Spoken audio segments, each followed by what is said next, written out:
Bismillahirrahmanirrahim. Assalamualaikum warahmatullahi wabarakatuh. Alhamdulillah rabbil alamin. Wassalatu wassalamu ala asyrafil anbiya wal mursalin wa ala alihi washabihi ajma'in. Alhamdulillah, tajuk tazkirah dan perkongsian saya pada hari ini ialah berkaitan dengan tiga amalan yang berterusan. Yang dimaksudkan dengan tiga amalan yang berterusan ini ialah tiga amalan yang dilakukan di dunia semasa hidup, tetapi berterusan mengalirnya walaupun selepas meninggal masih berterusan mengalirnya pahala yang dilakukan amalan semasa hidup. Sabda Rasulullah sallallahu alaihi wasallam, "Iza mata al-insanu qata'a amaluhu illa min salasa." Yang pertama, sedekah jariyah. Yang kedua, wa ilmu yantafa'u bihi. Yang ketiga, waladun salih yad'u lahu. Sabda Rasulullah sallallahu alaihi wasallam berkaitan dengan hadis ini, yang mana apabila seseorang anak Adam itu meninggal dunia, maka terputuslah segala amalan yang telah dilakukan di dunia ini kecuali dengan tiga perkara, iaitu pertama sedekah jariah, yang kedua ilmu yang dimanfaatkan dengannya, yang ketiga anak soleh yang selalu mendoakan untuknya, iaitu untuk kedua ibu bapanya. Di dalam hadis ini telah menyatakan beberapa kelebihan dalam mengamalkan tiga amalan ini, iaitu amalan kebajikan yang dilakukan seseorang itu sepatutnya telah terputus masa meninggal dunia, tetapi dengan melakukan tiga amalan ini masih berterusan mengalirnya pahala walaupun setelah meninggal dunia, iaitu amalan yang pertama iaitu sedekah, yang mana sedekah yang dilakukan tu niat semata-mata kerana Allah SWT. Yang kedua, ilmu pengetahuan yang mana dimanfaati untuk diri sendiri dan orang lain, yang mana ilmu yang dipelajari diajarkan kepada orang lain, dan orang yang diajarkan tu dia memanfaatkan dan mengajarkan kepada orang lain. Orang yang seterusnya ialah anak-anak yang soleh, yang mana anak-anak yang soleh ini merupakan anak-anak yang beriman, yang sentiasa mendoakan ibu bapanya semasa ibu bapanya hidup dan setelah semasa ibu bapanya telah meninggal dunia. Yang pertama yang dilakukan semasa di dunia tetapi berterusan walaupun selepas mati ialah yang pertama, iaitu amal jariah, yang mana amal jariah dari segi bahasa ialah suatu perbuatan yang baik. Manakala menurut istilah ulama syarak, amal jariah ini merupakan yang kita lebih dikenali sebagai wakaf, iaitu satu ibadah yang mana kita menyerahkan harta yang kita miliki, harta yang bernilai, harta yang bermanfaat untuk kegunaan umat Islam dengan niat sebagai ibadah untuk mendekatkan diri kita kepada Allah SWT. Contohnya kita mewakafkan Al-Quran, kita mewakafkan pemakaian solat, iaitu telekung. Jadi dengan disebabkan niat kita dalam mewakafkan tu niat kerana Allah SWT, kita mendapat pahala yang berterusan walaupun selepas mati. Selagi benda yang kita wakafkan tu diguna pakai.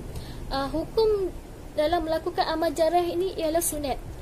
Firman Allah SWT di dalam surah Al-Imran yang bermaksud, kamu sekali-kali tidak sampai kepada kebajikan yang sempurna sebelum kamu menafkahkan sebagai harta yang kamu cintai. Dan apa saja yang kamu nafkahkan, maka sesungguhnya Allah sahaja yang maha mengetahui. Di dalam ayat Quran ini mengatakan bahawa sesuatu amal soleh yang kita lakukan memiliki pahala yang diberikan secara berterusan oleh Allah SWT kepada si pewakaf, si yang menyedekahkan harta yang memudahkan urusan orang ramai. Contohnya mewakafkan Al-Quran. Selagi Al-Quran yang diwakafkan tu dimanfaatkan, maka pahala tu mengalir berterusan walaupun selepas pewakaf tu meninggal dunia. Selain itu, ada sedikit pengkongsian berkaitan dengan kisah para sahabat semasa melakukan amalan sedekah jariah. Yang ini kisah para sahabat Sayyidina Osman radhiyallahu anhu, yang mana beliau telah membeli dan menginfakkan telaga rumah, iaitu telaga rumah ini merupakan dimiliki oleh seorang Yahudi, yang mana semasa ketika itu beliau menjual airnya kepada orang Muslim. Oleh itu Sayyidina Osman telah membeli dan mewakafkan telaga itu untuk kegunaan kaum muslimin pada waktu tersebut.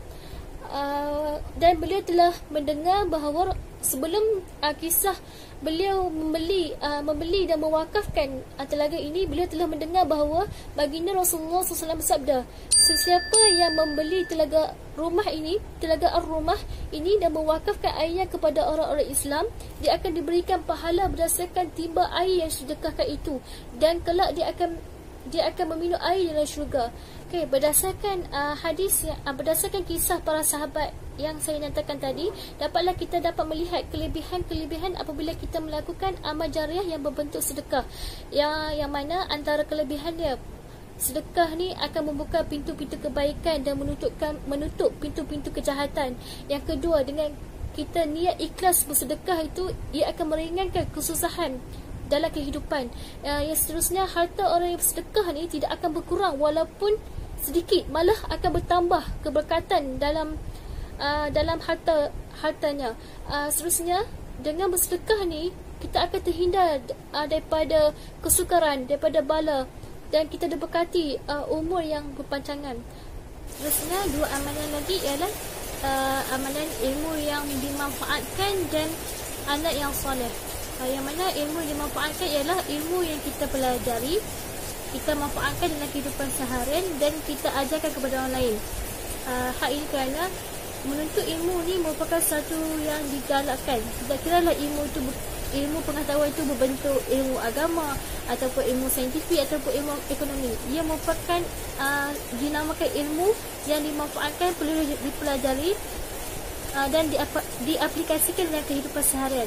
Selain itu, ilmu itu juga kita perlu sebarkan dan ajarkan secara meluas kepada orang ramai, bersesuaian dengan sabda Rasulullah SAW, balighu anni walau ayat, sampaikanlah dariku walaupun sepotong ayat. Berdasarkan hadis ini, digalakkan kita menuntut ilmu dan kita ajarkan kepada orang lain. Yang seterusnya ialah amalan doa anak yang soleh. Yang mana doa anak yang soleh ni, doa daripada orang-orang yang beriman kepada ibu bapanya. Yang mana ibu bapa ni apabila dia mendidik anak-anak, dia tarbiyah dengan cara yang betul, mengikut cara Islam, maka akan wujudlah anak-anak yang soleh, anak-anak yang solehah yang selalu mendoakan mereka. Oleh itu, ibu bapa ni digalakkan agar berusaha sebaik mungkin membesarkan mereka mengikut cara-cara Islam, mengikut tarbiyah Islam. Selain itu, pengajaran daripada hadis yang pengajaran daripada topik saya pada hari ini ialah, yang pertama, Islam ni menggalakkan hambanya sentiasa bersifat ikhlas dalam melakukan amalan. Dalam setiap amalan, ikhlas semata-mata kerana Allah SWT. Akhir kalam, semoga Allah SWT menjadikan kita di kalangan mereka yang diceritakan kehidupan akhirat, serta menjadikan kita di kalangan mereka yang sentiasa bersemangat dalam melakukan infak, dalam mengeluarkan sedekah jariah, dan akhirnya dapat menyumbang kepada pendanaan ekonomi ummah yang lebih besar. Amin amin ya rabbal alamin.